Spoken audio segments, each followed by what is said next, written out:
Avant même d'aborder la notion de tension électrique, il faut dans un premier temps évoquer l'invention de la première pile.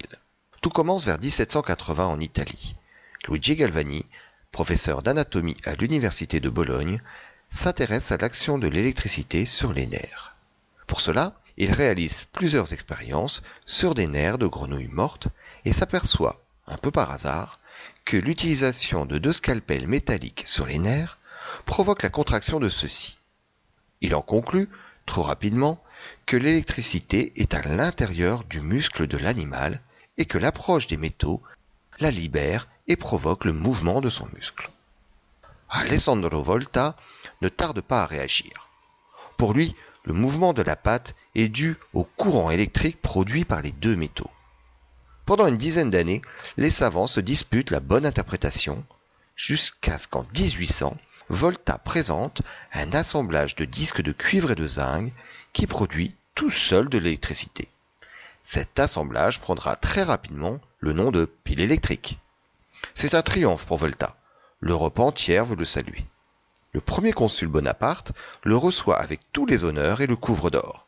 Depuis, la pile originale de Volta est toujours visible à Paris au musée des Arts et Métiers.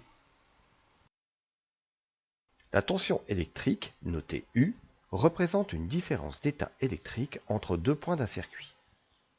En l'honneur des travaux de Volta sur la pile, on a décidé d'associer son nom à l'unité de la tension électrique, le volt de symbole V. L'appareil de mesure est donc logiquement appelé le voltmètre. Voici son symbole. Une tension est une différence entre 2 points. Elle se mesure donc par-dessus le circuit. On dit en dérivation, avec un voltmètre. Le voltmètre se branchera toujours en dérivation sur le dipôle dont on veut connaître la tension. Voici un exemple.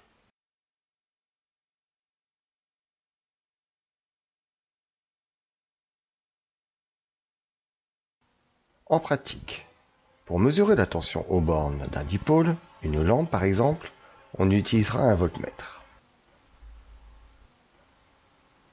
Les bornes COM et V seront utilisées. On choisira la position de la molette, le calibre, sur le voltmètre. Et enfin, on prendra la valeur la plus élevée, ici 250 volts, pour commencer la mesure.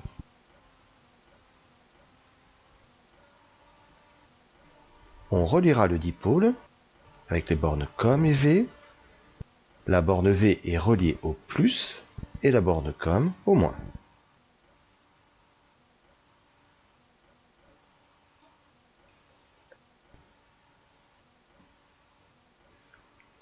On adaptera le calibre à la mesure. Ici, on a une tension aux alentours de 6 volts.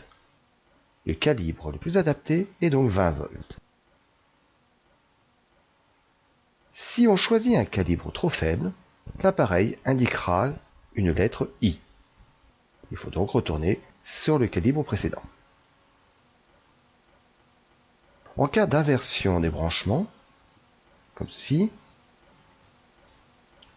l'appareil indique un signe moins. Il faut donc remettre les branchements dans le bon sens. Voilà.